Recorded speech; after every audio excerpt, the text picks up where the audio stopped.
some news. So, the ongoing developer backlash against Apple and Google's App Store practices has reached an all-time high as both companies have now removed Epic Games' Fortnite from their respective iOS and Android stores. So let's give some context here. Fortnite has at minimum tens of millions of active users across all platforms. It reached 100 million downloads on iOS just alone 2 years ago. But Apple and Google's policies have always been that developers must give 30% of revenue generated from in-app purchases to them as their take for providing the App Store platforms. And this has been a source of complaints for a lot of companies, but basically, if you want in, it's what you had to pay. Well, what Epic Games has done is taken the battle against this to the next level. So they created a new direct payment option which circumvented the App Store, allowing players to purchase in-game currency V-Bucks for a 20% discount if they skipped buying it through Apple and Google. This was a direct and 100% intentional move to provoke Apple and Google, and it obviously got their attention because over the course of a few hours, both removed Fortnite from their stores for violations of their service agreements. Epic had a plan in store for this, though, since they filed a lawsuit against Apple almost immediately after being removed from the App Store, and then released a video that mocks the famous Apple 1984 video, which features a group of seemingly brainwashed people being lectured by an Orwellian leader, and then a woman with a hammer smashes the screen. But the new video implies that Apple is now essentially the corporate overlord, and they also have a hashtag called 1980 Fortnite and Free Fortnite.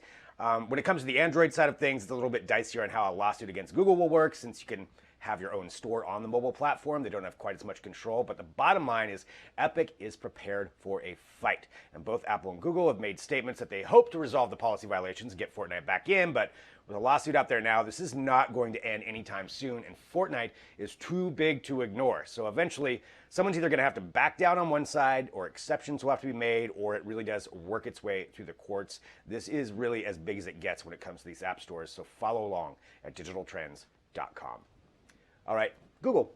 Also, let's talk about Google some more. Google is adding new functionality to help provide up-to-date and accurate information about travel during the COVID-19 pandemic. So currently, they do have a lot of information available via Maps and Search, which lets you know things like mask requirements or public transit or like COVID-19 checkpoints or specific alerts that have been posted by appropriate governmental organizations. The new updates will now also take into account some of the activities and destinations that have slowly opened up over the last weeks and months to keep people up to date on what's happening in specific locations. So, for example, when you search for hotels or flights or even things to do, you'll now be able to see the general percentage of hotel rooms available or the percentage of flights operating to a specific city. It'll also let you know the percentage of COVID-19 cases for an area and what restrictions are in place for it. So in addition to that, you can also search flexible travel options. So you can filter hotels and boarding options by like their cancellation policies or whether or not they give free refunds. So there's a lot of things coming out for this, and you can read about those updates and learn about some of the other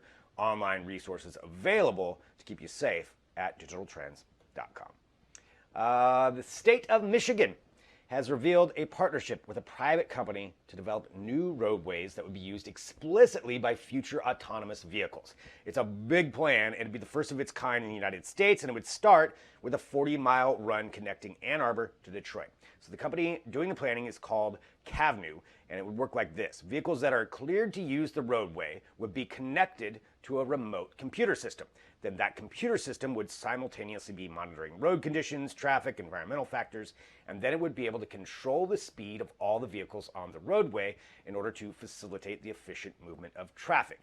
In theory, moving better than the manually driven cars. So they've also partnered with a whole lot of auto manufacturers for an advisory board, which includes Ford, GM, BMW, Toyota, Waymo, and a whole bunch of others, because they want to future-proof the roadways so that as new tech or types of vehicles are developed, they could be incorporated in as well. There's still a lot of testing to do. They have to do a 2-year study to see if they can retrofit a current highway for this or if they need to build a wholly new one and then start getting everything lined up from there. The tech, though, for fully autonomous vehicles will probably be here a while before legislation is actually passed allowing them on the open road, so something like this could be a way to speed that up. It'll be interesting to follow, and you can check it all out at digitaltrends.com. We're all familiar with deepfake videos at this point, but audio deepfake is a little bit different, and while this next example we're going to show you may not be perfect, it's weird enough that I thought you needed to be aware of it. So a few YouTube videos were posted this week that utilize an AI trained on the voice of David Attenborough, yes, the soothing sound of so many nature documentaries that you've seen. Well, it was used to read Reddit posts from the relationships subreddit. Yep, that's where we're at in this world. So let's actually play just a little bit of the audio so you can get an idea of what it is that we're talking about. Also, turns out I'm gay. Life is good now. Shortly after this post, David and I had a sit-down talk in which I said I was no longer comfortable going over to his place. So obviously it's got a little bit of a computery sound to it, but it's still kind of strangely hypnotic. And it should be of note that David Attenborough, the man, who's 94 years old, was not actually a participant in this. It was a software developer named Garrett McGowan who used Google's text-to-speech software and then combined that with a software-generated voice model, which was trained on Attenborough's actual voice. So again, it's not perfect, but if you heard the fake Nixon audio a few weeks ago around the anniversary of the moon landing, you know it's definitely getting better. So I encourage you to read more about it at digitaltrends.com.